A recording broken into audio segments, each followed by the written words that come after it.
कहते हैं ससुराल सुख की सार, जो रहे दिन दो चार। यानी कि कुछ रिश्ते ऐसे होते हैं जो दो चार दिन के लिए ही अच्छे होते हैं, उससे ज्यादा जब बढ़ने लगता है तो वह खुद ही बड़ी समस्या पैदा करने लगता है।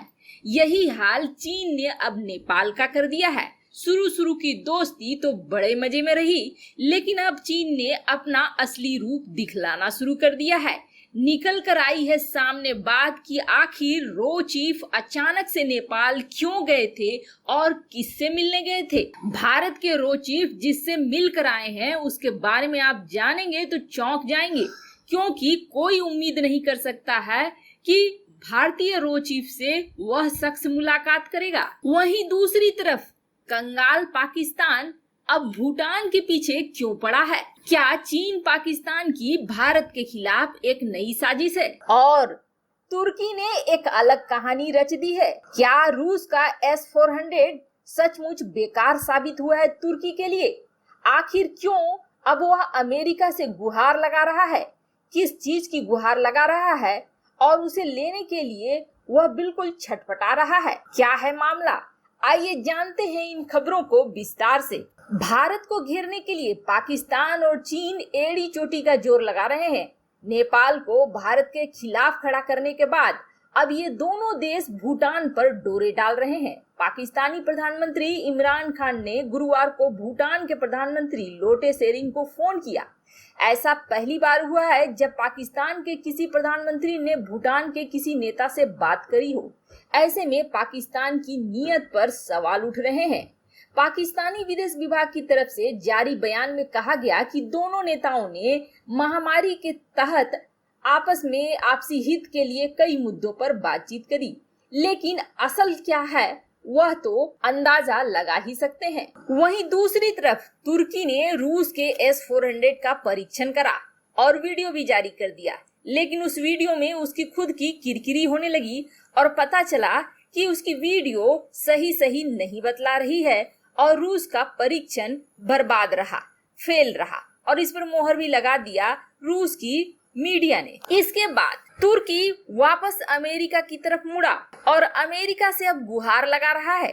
वैसे तो तुर्की नाटो सदस्य होते हुए भी हमेशा नाटो के खिलाफ ही काम कर रहा है। इधर के सालों में ऐसा कोई काम नहीं है जो उसने नाटो के सिद्धांतों के खिलाफ नहीं किया। अर्दोगन खलीफा बनने के चक्कर में पद मिलने से पहले ही उछलने लगे और अमेरिकी सिद्धांतों को धत्ता बताते हुए रूस से S-400 खरीद लिया। वैसे पुतिन ने कच्ची गोलियां नहीं खेली। पुतिन जानते थे कि उस S-400 का इस्तेमाल तुर्की उनके खिलाफ भी कर सकता है, क्योंकि एक को धोखा देने वाला दूसरे को भी धोखा दे सकता है। इसमें कोई बड़ी बात नहीं है। जब सालों से तुर्की नाटो का सदस्य रहा और उसने उस रिश्ते की लिहाज नहीं रखी, तो पुतिन के साथ तो नया ही रिश्ता बना हुआ है। और अब ये हालात हो गया है अर्दोगन का कि वह धोबी के कुत्ते के समान हो गए हैं, न घर का न घाट का, और अमेरिका से पैट्रियट सिस्टम खरीदने के लिए गुहार लगा रहे हैं। वैसे इस वक्त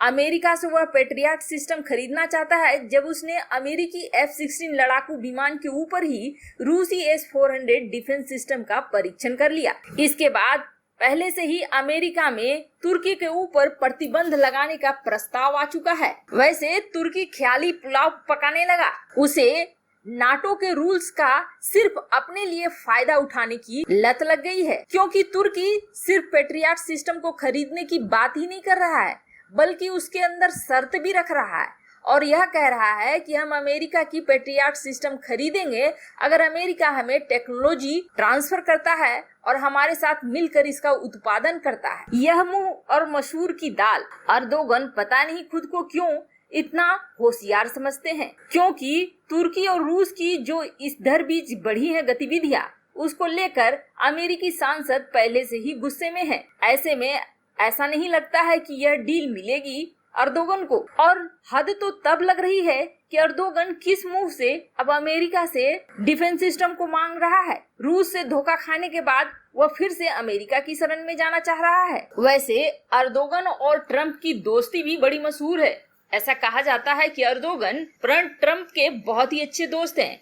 इसलिए नाटो के सहयोगी होने के बाद भी तुर्की ने जब रूस से S-400 मिसाइल डिफेंस सिस्टम खरीदा तो यूएस कांग्रेस ने तुर्की पर प्रतिबंध लगाए जाने की बात करी, लेकिन ट्रंप ने इसे लागू करने से मना कर दिया था। साथ ही साथ यह भी कहा जाता है कि ट्रंप ने अर्दोगन के कहने पर ही सीरिया से सेना को हटाई थी। अब तुर्की अमेरिका और रूस के बीच पावर बैलेंस करना चाहता है। तुर्की को लगता है कि अमेरिकी राष्ट्रपति चुनाव में ट्रंप की विदाई तो निश्चित है। ऐसे में अगले अमेरिकी राष्ट्रपति जो बाइडेन तुर्की को रूस के साथ संबंध रखने पर थोड़ी रियायत भी नहीं देने वाले हैं। अमेरिका ने पहले से ही तुर्की के ऊपर कुछ प्रतिबंध लगाए हुए हैं। ऐसे में नए डेमोक्रेटिक राष्ट्रपति तुर्की पर नए प्रतिबंधों का ऐलान कर सकते हैं। तुर्की अपनी खस्ता हाल अर्थव्यवस्था को और बर्बाद नहीं करना चाहता है, इसलिए अब वह अमेरिका से हथियार खरीदने की बात कर रहा है। वैसे आपको बता दें, अमेरिका की पेट्रियट एडवांस कैपेबिलिटी मिसाइल दुनिया की सबसे बेहतरीन डिफेंस सिस्टम में से एक है। यह मिसाइल डिफेंस सिस्टम दुश्मन की बैलिस्टिक मिसाइल, क्रूज मिसाइल और लड़ाकू जहाजों को पल भर में मार गिराने में सक्षम है। अब आते हैं उस खबर पर जिसका आपको बेचैनी से इंतजार है। जैसा कि कल की खबर में हम लोगों ने जाना था, रो चीफ गए थे काठमांडू, वो भी अचानक, और 9 घंटे तक मीटिंग करी थी। और इसके बारे में न तो भारतीय सरकार की तरफ से कुछ कहा गया था और न ही नेपाल की सरकार की तरफ से। फिर भी माय रिपब्लिका में इसकी रिपोर्ट आ गई थी कि रो के चीफ नेपाल आए थे और किसी से 9 घंटे मुलाकात करी थी, लेकिन उन्होंने किससे करी थी यह नहीं खुला था। यह राज आज खुल गया है। नेपाल में चीन और पाकिस्तान की बढ़ती दखलंदाजी के बीच रो के प्रमुख सामंत कुमार गोयल ने काठमांडू का दौरा किया। इस दौरान उन्होंने नेपाली प्रधानमंत्री केपी शर्मा ओली से बंद कमरे में बातचीत की। इस बातचीत का कोई भी विवरण सार्वजनिक नहीं किया गया है। नेपाल सरकार की तरफ से सिर्फ इतना बताया गया है कि यह एक औपचारिक मुलाकात थी। नेपाली प्रधानमंत्री ओली के साथ बैठक की पुष्टि करते हुए प्रेस सलाहकार सूर्य थापा ने कहा कि बुधवार शाम को रो चीफ गोयल ने पीएम ओली से मुलाकात की। थापा ने इस बैठक का विवरण देने से इनकार कर दिया। नेपाली विदेश मंत्रालय के एक अधिकारी ने कहा कि इस बैठक के दौरान उनके मंत्रालय से कोई भी प्रतिनिधि उपस्थित नहीं था। वहीं नेपाल के एक बड़े सुरक्षा अधिकारी ने कहा कि बैठक के दौरान पीएम ओली अकेले थे, जबकि रो चीफ गोयल के साथ 2 अधिकारी थे। ओली और गोयल की बैठक राष्ट्रीय सुरक्षा परिषद के बैठक के ठीक बाद हुई है, जो कि बुधवार रात लगभग 9:30 बजे समाप्त हुई। नेपाल की तरफ से आधिकारिक तौर पर भारतीय खुफिया एजेंसी के प्रमुख के दौरे को लेकर कोई भी कारण साफ नहीं किया गया है। नेपाली मीडिया की खबरों में कहा गया है कि अगले महीने Indian army chief general MM Naravane का नेपाल दौरा भी प्रस्तावित है।